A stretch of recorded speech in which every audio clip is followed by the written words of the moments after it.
Hello students, today we are going to study megasporogenesis. हमने flower के different parts देखे थे, तो फ्लावर का फीमेल रिप्रोडक्टिव पार्ट है गाइनोशियम और गाइनोशियम की सिंगल यूनिट है पिस्टिल या कार्पल. किसी फ्लावर के गाइनोशियम में एक सिंगल पिस्टिल हो सकती है, तब उसे कहेंगे मोनोकार्पलरी. आप +1 में पढ़ चुके हो. अगर बहुत सारे पिस्टल्स होंगी तब उसे कहेंगे मल्टीकार्पलरी. तो ये तो एक कंडीशन है monocarpellary, single pistil monocarpellary hibiscus. Multicarpellary, अगर बहुत सारे कार्पल्स फ्री हैं तो वो कंडीशन है एपोकार्पस, और अगर बहुत सारे कार्पल्स फ्यूज्ड हैं तो कंडीशन है सिनकार्पस. ये आपने +1 में पढ़ा था. मल्टीकार्पलरी में फ्री है तो एपोकार्पस, फ्यूज्ड है तो सिनकार्पस. अब ये डायग्राम इंपॉर्टेंट है, ये दोनों नाम इंपॉर्टेंट है. एग्जाम्पल पूछा जाता है पेपावर में कैसा है, माइकेलिया में कैसा है. तो पेपावर में है सिनकार्पस कंडीशन, सारे पिस्टल्स फ्यूज्ड हैं. यहाँ सारे पिस्टल्स आपको दिखाई दे रहे फ्री हैं. कैसे याद रखोगे? बट नाम दोनों याद हो जाते हैं, पर किसमें कौन सा कंफ्यूजन रहता है. तो पापा से घर में यूनिटी रहती है, सभी फ्यूज्ड रहते हैं, जुड़े रहते हैं. पापा के डर से सभी फ्यूज्ड रहते हैं. तो पेपावर में है सिनकार्पस, बचा माइकेलिया, उसमें है apocarpous. This you have to remember. इसके बाद एक सिंगल पिस्टल में क्या पार्ट्स होते हैं? 3 पार्ट्स हैं. आप 10th क्लास से पढ़ते आ रहे हो. Stigma, style, ovary. Stigma is the upper receptive surface. ये पॉलन ग्रेन के लिए लैंडिंग प्लेटफॉर्म होती है. Style long tube like structure है. और ओवरी स्वेलन बेसल पार्ट है. और ओवरी के अंदर होते हैं ओव्यूल्स. किस पे अटैच होते हैं ये ओव्यूल्स? प्लेसेंटा पे. आप पढ़ चुके हो +1 में प्लेसेंटेशन क्या होता है? That is arrangement of ovules on placenta. तो ओवरी के अंदर यहाँ प्लेसेंटा होगा, उस पे ओव्यूल्स जो लगे होंगे, ओव्यूल्स का अरेंजमेंट है प्लेसेंटेशन. आप कई तरह के प्लेसेंटेशन +1 में पढ़ चुके हो. Marginal, parietal, axial, free central. अब आप अच्छे से इमेजिन कर पाओ इस बात को. इसके लिए प्लेसेंटा में क्या होता है? मेगास्पोरेंजिया या ओव्यूल्स. जैसे अभी हमने बात की कि बहुत सारे ओव्यूल्स होते हैं प्लेसेंटा में. अब ओव्यूल्स का नंबर एक सिंगल भी हो सकता है, जैसे कि वीट, पैडी या मैंगो, या इनका नंबर बहुत ज्यादा भी हो सकता है, जैसे कि पपाया और वाटरमेलन. आप 10th में भी पढ़ चुके हो. फर्स्ट चैप्टर में भी हमने पढ़ा था कि ओव्यूल से सीड फॉर्म होते हैं. तो किसी फ्रूट में कितने सीड्स हैं हमको पता चल जाएगा कि उसके फ्लावर में कितने ओव्यूल्स रहे होंगे. तो सीड और ओव्यूल सेम थिंग हम समझ सकते हैं ना. तो हमें सीड का पता है. वीट, पैडी, मैंगो में सिंगल सीड या सिंगल ओव्यूल होता है. और जबकि पपाया में, वाटरमेलन में आपको पता है बहुत सारे सीड्स, यानी फ्लावर में बहुत सारे ओव्यूल्स हैं. इसके बाद हम देखते हैं कि मेगास्पोरेंजियम या ओव्यूल का स्ट्रक्चर. तो हमने देखा अभी तक फ्लावर का फीमेल पार्ट है गाइनोशियम, पिस्टिल या कार्पल है उसके अंदर. पिस्टिल में क्या है? Stigma, style, ovary. ओवरी के अंदर है प्लेसेंटा के ऊपर बहुत सारे ओव्यूल्स. हम बात कर रहे हैं एटिपिकल एनाट्रोपस ओव्यूल के बारे में. तो अब ओव्यूल के अंदर एम्ब्रियो सैक फॉर्म होगा. हम ये प्रोसेस पूरी पढ़ेंगे. तो सबसे पहले ये डायग्राम बनाना हम सीख लेते हैं. काफी इजी है ये डायग्राम बनाना. इस डायग्राम ये इंपॉर्टेंट भी है और ये इस तरह से देख के डिफिकल्ट भी लगता है. तो सबसे पहले आप बनाओ इस तरीके से एक बड़ा सा क्वेश्चन मार्क.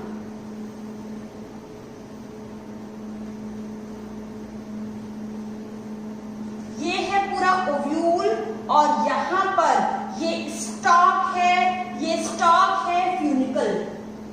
ये स्टॉक है फ्यूनिकल. अभी हम नाम जैसे वहां पर देखेंगे तो लिखने की जरूरत नहीं है. स्टॉक है फ्यूनिकल. और दिस पॉइंट ऑफ अटैचमेंट जहां पर ये ओव्यूल की बॉडी इस फ्यूनिकल के साथ अटैच्ड है, दिस इज हाइलम.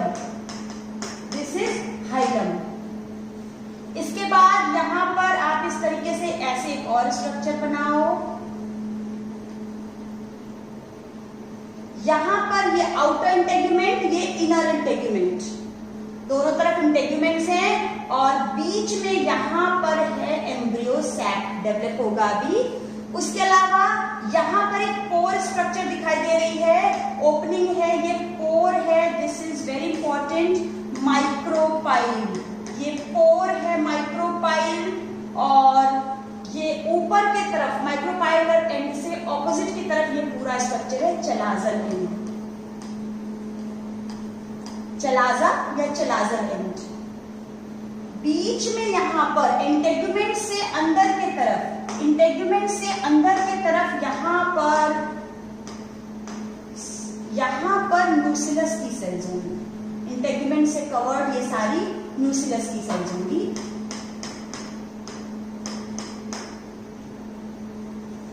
ये है एक टिपिकल एनाट्रोपस ओव्यूल का डायग्राम। आप डायग्राम को उल्टा या सीधा जैसा कि यहाँ पर है ऐसा भी ड्रॉ कर सकते हो, और दिस इज ऑल्सो करेक्ट। अभी मैं बताऊंगी कि एम्ब्रियो सैक के अंदर क्या चीज की पोजीशन किस तरफ होगी, वो सही बनाते हो तो this diagram is also correct. तो आप ऐसा डायग्राम बना सकते हो इजीली, और नहीं तो कॉपी को उल्टा करके ऐसा डायग्राम बना दो और फिर से कॉपी को सीधा कर दो, तो इस तरीके का डायग्राम मिल जाएगा। हमने सारे पार्ट्स देख लिए हैं। स्टॉक है फ्यूनिकल, जहां पॉइंट ऑफ अटैचमेंट है, दैट इज हाइलम, ये माइक्रोपाइलर एंड है, ये इंटेगुमेंट्स हैं, चलाजल एंड है, और बीच में बनेगा अभी एम्ब्रियो सैक। और हमने बात की थी कि ये इंटेगुमेंट्स के अंदर ये सेल्स होती हैं न्यूसिलस की सेल्स, ठीक है। तो ये हमने सारी बात कर ली। अब हम देखते हैं कि इंटेगुमेंट्स के अंदर न्यूसिलस की सेल्स होती हैं, न्यूसिलस की सेल्स हैं ये सारी, इन सेल्स के अंदर रिजर्व फूड होता है बहुत सारा, और अब यहाँ पर फॉर्म होगा अंदर एम्ब्रियो सैक। उससे पहले हम बात करते हैं माइक्रोस्पोरोजेनेसिस में हमने क्या पढ़ा था कि 4 कॉर्नर्स पे माइक्रोस्पोर मदर सेल्स बनती हैं। वैसे ही यहाँ पर न्यूसिलस की सेल्स में से कोई एक सेल माइक्रोपाइलर एंड की तरफ का, माइक्रोपाइलर एंड की तरफ एक सेल यहाँ पर एक अलग से डिफरेंशिएट हो जाएगी, थोड़ी बड़ी हो जाएगी और डेंस साइटोप्लाज्म डेवलप कर लेगी। एक सिंगल मेगास्पोर वो मदर सेल फॉर्म करेगी, न्यूसिलस की सेल, जिसमें डेंस साइटोप्लाज्म आ जाएगा और प्रोमिनेंट सा न्यूक्लियस आ जाएगा। डेंस साइटोप्लाज्म और प्रोमिनेंट न्यूक्लियस आ जाएगा, वो बन जाएगी मेगास्पोर मदर सेल। हमने पढ़ा था वहां पर माइक्रोस्पोर मदर सेल, सिमिलरली यहां पर फॉर्म होगी मेगास्पोर मदर सेल। क्या है टॉपिक का नाम? मेगास्पोरोजेनेसिस, मेगास्पोर की जेनेसिस, यानी कि this is the process of formation of megaspore from megaspore mother cell. एक मेगास्पोर मदर सेल से मियोसिस के बाद, मियोसिस 1 के बाद 2 मेगास्पोर्स और मियोसिस 2 के बाद 4 मेगास्पोर्स फॉर्म हो जाते हैं। हमें पता है मियोसिस 2 स्टेप्स में होती है, मियोसिस 1 एंड मियोसिस 2। तो कंप्लीट मियोटिक डिवीजन के बाद 4 मेगास्पोर यानी मेगास्पोर टेट्राड फॉर्म होते हैं। Dyad means 2, tetrad means 4। Megaspore mother cell से मियोटिक डिवीजन के बाद मेगास्पोर फॉर्म होते हैं कितने? 4। मेगास्पोर मदर सेल तो थी डिप्लॉयड और 4 मेगास्पोर जो मियोसिस के बाद फॉर्म हुए वो हैं हैप्लॉयड। उनमें से 3 डीजनरेट हो जाते हैं, सिर्फ एक फंक्शनल मेगास्पोर रहता है। इस एक फंक्शनल मेगास्पोर से एम्ब्रियो सैक का फॉर्मेशन है monosporic development. Mono means single, 1। तो 1 फंक्शनल मेगास्पोर से पूरे एम्ब्रियो सैक का जो डेवलपमेंट है, इस प्रोसेस को कहते हैं मोनोस्पोरिक डेवलपमेंट। अभी तक हमने क्या देखा? ये है पूरी प्रोसेस कि न्यूसिलस की सेल जो डेंस साइटोप्लाज्म आ गया, प्रोमिनेंट न्यूक्लियस हो गया, वो बन गई megaspore mother cell diploid. 2 meiotic division हुए, मियोसिस 1, मियोसिस 2 के बाद 4 मेगास्पोर्स बने, उनमें से 3 डीजनरेट हो गए और एक फंक्शनल मेगास्पोर बचा। ये सभी मेगास्पोर्स और ये फंक्शनल मेगास्पोर भी है हैप्लॉयड। अब यहां पर होगी माइटोसिस। ये टोटल फ्री न्यूक्लियर डिवीजन है। यहाँ पर पहला माइटोसिस होगा 2 न्यूक्लियाई, फिर माइटोसिस 4 न्यूक्लियाई और 8 न्यूक्लियाई फॉर्म होंगे। टोटल कितने माइटोसिस हो रहे हैं? 1 2 और ये 3, टोटल 3 माइटोसिस होंगी और ये फ्री न्यूक्लियर डिवीजन होगा। न्यूक्लियाई जो भी फॉर्म होंगे ऑपोजिट पोल्स में चले जाएंगे। तो एक मेगास्पोर से शुरू करें तो 2 न्यूक्लिएटेड स्टेज, 4 न्यूक्लिएटेड स्टेज और 8 न्यूक्लिएटेड स्टेज फॉर्म होगी। यहाँ इस 8 न्यूक्लिएटेड स्टेज के बाद क्या होगा? अभी तक यहाँ सिर्फ न्यूक्लियर डिवीजन हुआ है, सेल वॉल फॉर्मेशन नहीं हुआ है। 8 न्यूक्लियाई बनने के बाद सेल वॉल फॉर्म होगी। तो एम्ब्रियो सैक के अंदर ये जो 8 न्यूक्लियस बने हैं उनमें से चलाजल एंड की तरफ के 3 न्यूक्लियाई के बाहर सेल वॉल फॉर्म होगी और ये बनेंगे 3 एंटीपोडल्स। माइक्रोपाइलर एंड की तरफ की जो 3 सेल्स बनेंगी, यहाँ पर है ये एक एग सेल और ये 2 साथ में सिनर्जिड्स, तीनों मिलाकर बनाती है एग एपरेटस। ये तीनों मिलाकर फॉर्म कर लेती है एग एपरेटस।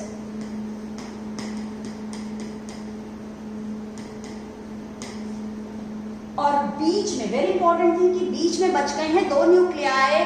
तो ये न्यूक्लियाई हैं पोलर न्यूक्लियाई और इनके बाहर एक कॉमन सेल वॉल फॉर्म हुई है जिसे कहते हैं सेंट्रल सेल। एक इंपॉर्टेंट क्वेश्चन आता है कि embryo sac is 7 celled and 8 nucleated stage. कैसे? ये कैसे है? क्योंकि यहाँ पर 8 न्यूक्लियस तो हमको पता है बने थे, ये 8 न्यूक्लिएटेड स्टेज तो है, पर सेल कितनी है? 3 ऊपर थी, 3 नीचे है।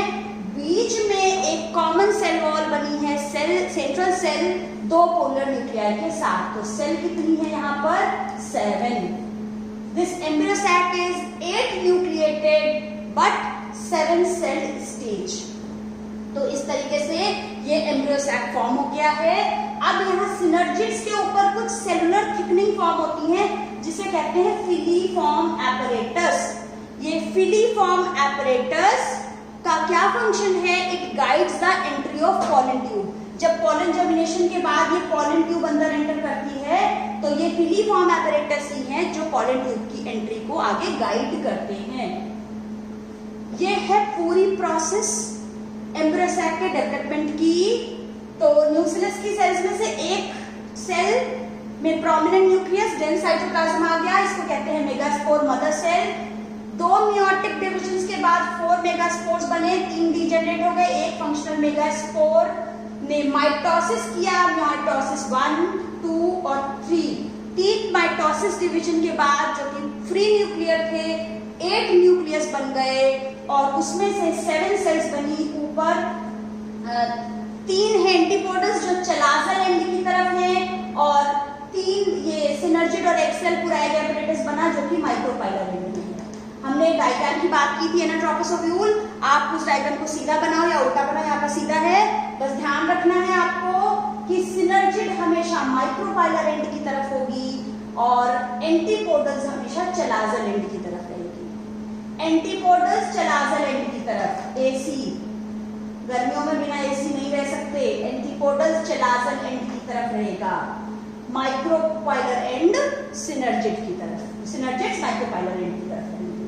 तो this is all about megasporogenesis. अब प्लॉइडी लेवल की बात कर लेते हैं। बहुत पूछा जाता है, कई सारी सेल्स का प्लॉइडी लेवल पूछा जाता है।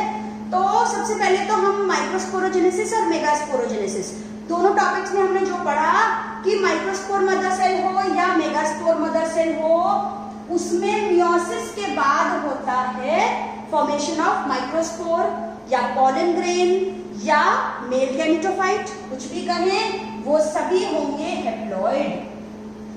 आज क्या पढ़ा? फॉर्मेशन ऑफ मेगास्पोर या फंक्शनल मेगास्पोर कहें या फीमेल गैमेटोफाइट कहें, एम्ब्रियो सैक कहें, ये सभी हैं हैप्लॉइड।